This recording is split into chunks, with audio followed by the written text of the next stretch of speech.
स्वागत। आज हम एक्सियोम मिशन 4 यानी एक्स 4 पर थोड़ी गहराई से बात करने वाले हैं। हमारे पास इसकी जानकारी है, जैसे विकिपीडिया है, एक्सियोम स्पेस की अपनी साइट है, वहाँ से कुछ ज़रूरी बातें ली हैं हमने।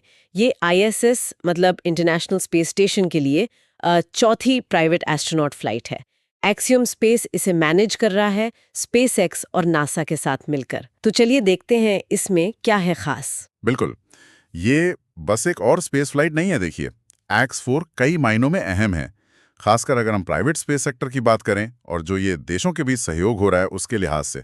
तो देखते हैं कि जो जानकारी हमारे पास है उससे क्या मुख्य बातें निकल के आती हैं।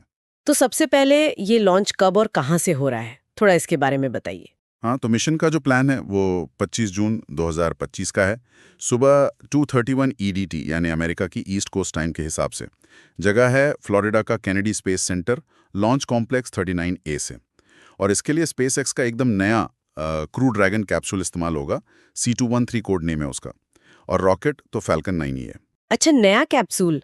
और ये आईएसएस पर कितने दिन रहेगा? योजना तो ये है कि ये करीब 14 दिन मतलब 2 हफ्ते आईएसएस से जुड़ा रहेगा।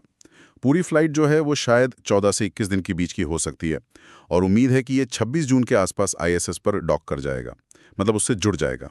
अब आते हैं क्रू पर। हाँ। इसमें कुछ बड़े दिलचस्प नाम है हाँ है ना? मतलब काफी इंटरनेशनल टीम लग रही है। हाँ, बिल्कुल। क्रू तो इस मिशन का एक आप कह सकते हैं हाईलाइट है। कमांडर हैं पैगी विटसन, वो पहले नासा की एस्ट्रोनॉट रह चुकी हैं, बहुत अनुभवी हैं। उनके नाम तो अंतरिक्ष में सबसे ज्यादा समय बिताने का अमेरिकी रिकॉर्ड भी है, और वो पहले भी प्राइवेट मिशन कमांड कर चुकी हैं। अच्छा, और पायलट? पायलट हैं भारत के शुभांशु शुक्ला, वो इसरो के एस्ट्रोनॉट हैं। देखिए, ये 40 साल में भारत की दूसरी ह्यूमन स्पेस फ्लाइट होगी, और ये खास है कि शुक्ला आईएसएस पर जाने वाले पहले भारतीय होंगे। पहले भारतीय आईएसएस पर? वाह। जी, और साथ में मिशन स्पेशलिस्ट हैं पोलैंड के स्लावेज उश्नान्स्की विश्नेव्स्की, वो यूरोपियन स्पेस एजेंसी ईएसएस से भी जुड़े हैं। वो भी इतिहास बनाएंगे, आईएसएस जाने वाले पहले पोलिश नागरिक बनकर।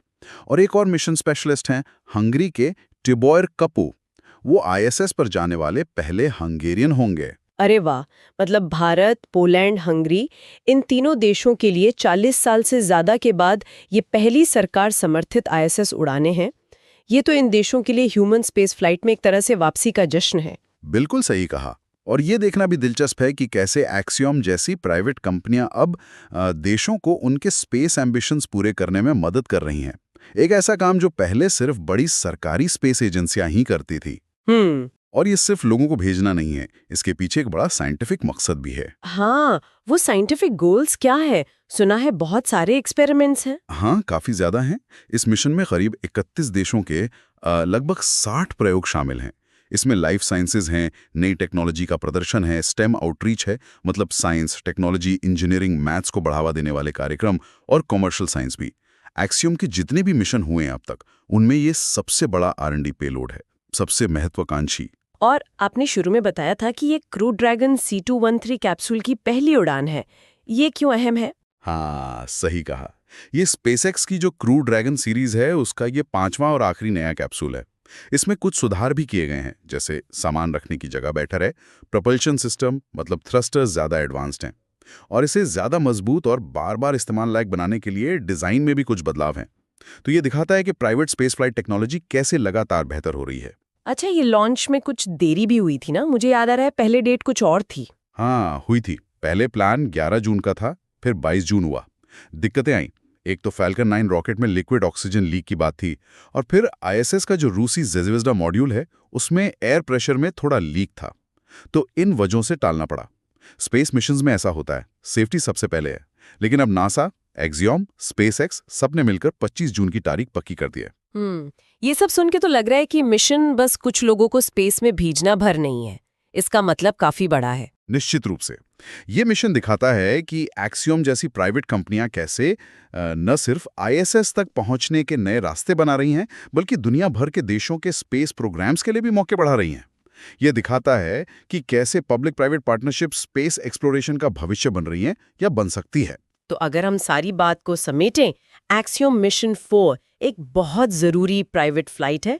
इसमें एक बहुत डाइवर्स इंटरनेशनल क्रू है, जो कई देशों के लिए पहली बार वाली बात है।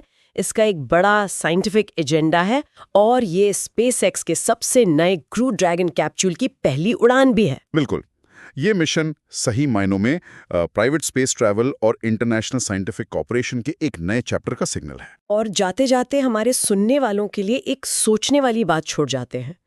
जिस तरह से ये प्राइवेट कंपनियां अब देशों को आईएसएस तक पहुंचने में मदद कर रही हैं, ये चीज़ भविष्य में इंटरनेशनल स्पेस कोऑपरेशन को कैसे बदल सकती है, खासकर तब जब हम आईएसएस के आगे के मिशन सोचें, जैसे चांद पर या मंगल पर।